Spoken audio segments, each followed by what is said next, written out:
Let me show you right off the bat what changed in 2018 when it comes to the Kali graphical user interface before we get into the details of it. Because you will be noticing some very slight differences in the videos to come. So I want to cover this before we get to these videos. Here are the differences that you are going to be noticing. In the graphical user interface, you'll notice that there's a switch user option that is no longer in the power menu. So if you go to the power menu here and you go to the user, which in my case is the root user. In the previous version of Kali, there used to be an option here that allows you to switch users. So if you had more than one user on the system, you'll be able to switch to the other user from this menu. This no longer exists here anymore. You'll also notice that the favorites bar here has changed slightly. The favorites bar is just a place where you have shortcuts to your favorite software, and you'll see later on how you can change the preferences here.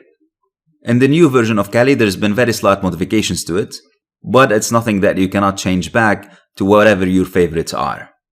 Now the good thing is that most of the tools are still pretty much the same. They have been upgraded or updated, and that's it. And if you go to the settings menu, you'll notice that it looks a little bit different now.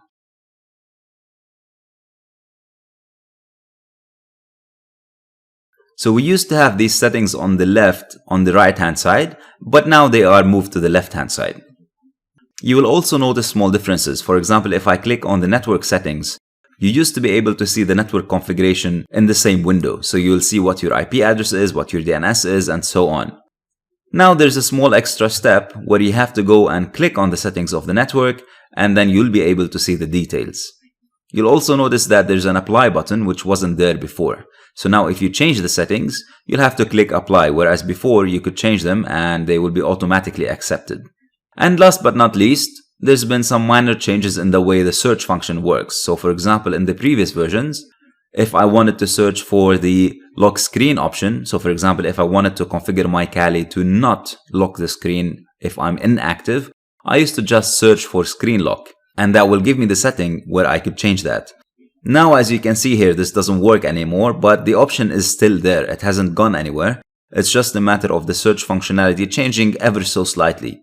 So if I type screen instead, I can still go to the privacy options and change the setting.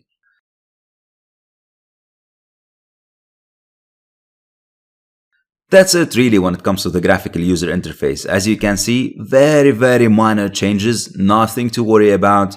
The core functionality, the tools, the settings, everything is still pretty much the same. Alright, let's move on and dig a little bit deeper.